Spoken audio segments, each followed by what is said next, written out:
Friends, in the last lecture, I told you about the differential and integral form of Faraday's law of electromagnetic induction, according to which curl of E was equal to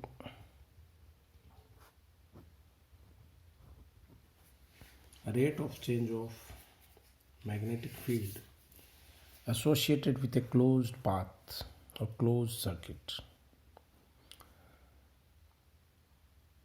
It means a variable magnetic field causes the generation of an electric field which is non-conservative in nature. Before that, I explained the Lenz's law. And what was the statement of Lenz's law? That the direction of the induced current or EMF always opposes the region due to which it has been developed or created. If you see this rule carefully, it is a consequence of the law of conservation of energy. Dear students, using the same concept, if I consider a coil, suppose this is a coil,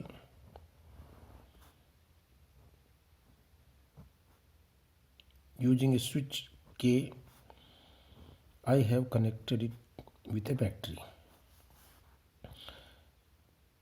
And if the switch is open, no current is there, okay, and no magnetic field is there. There is no magnetic field, there is no current until this switch is open. But suppose I close this key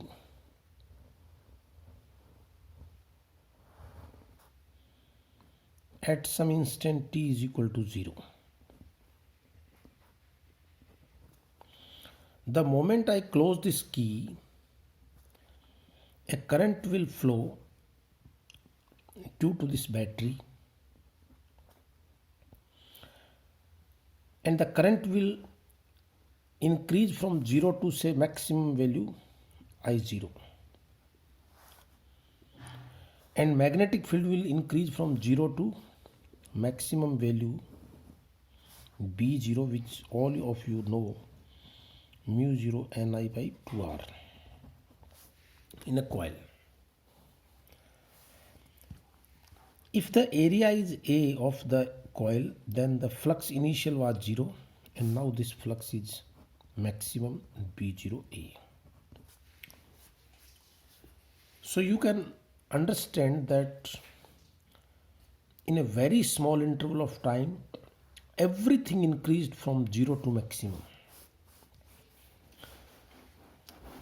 Normally we ignore this time interval, but it has a non-zero value. Mean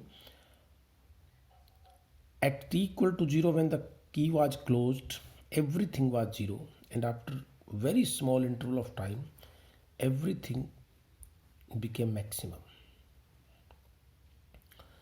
Now you can see that during this time interval there was a change of flux, there was a change of current, there was a change of magnetic field. So definitely there is some induced EMF in this process, which was opposite to the applied EMF. This property of the circuit is called self-induction, by which it opposes any change in current associated with itself. I would like to mention that not only this property is seen during the increase of or rise of current. Suppose if you want to switch off now, mean you want to open this key, during that interval, during that process, there will be again an induced EMF, dear students. So whether you make or break a contact, self-induction always plays its role. And due to this reason,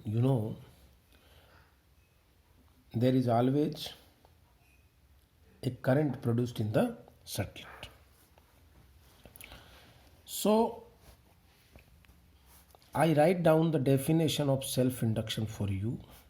You have to write down in examination like this.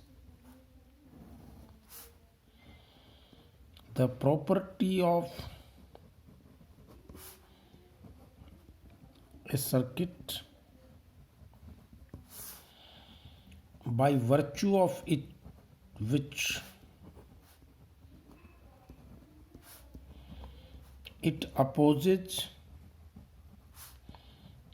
any change in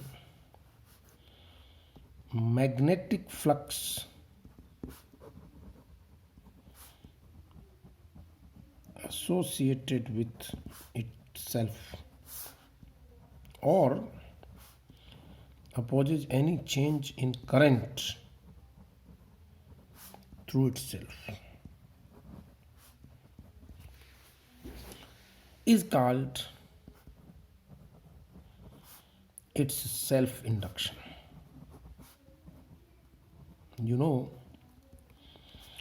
In physics we define many quantities like gravitational field, electric field. Then numerically these quantities are measured in terms of their intensities. In the same fashion, dear students, we have defined this self-induction, but numerically this virtue or this property is shown in terms of coefficient of self-induction. In terms of coefficient of self-induction. So if I is electric current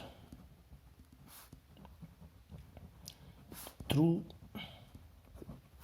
a closed circuit and magnetic flux associated is phi, then phi is proportional to I, or phi is equal to a constant multiplied by I. This L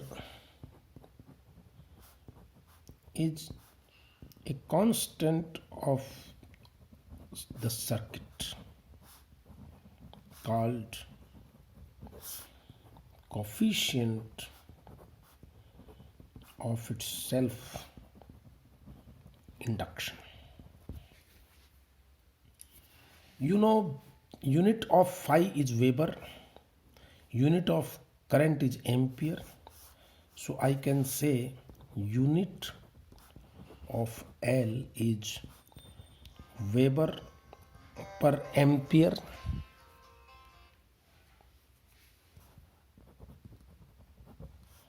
or Henry. Weber per in SI unit. What will be the dimensional formula? To determine the dimensional formula, I will give you another trick. Induced EMF E is minus d phi by dt. So if I write down the value of phi, I shall get minus L di by dt. So volt into second upon ampere is the dimensional formula calculation for L. magnitude of L is di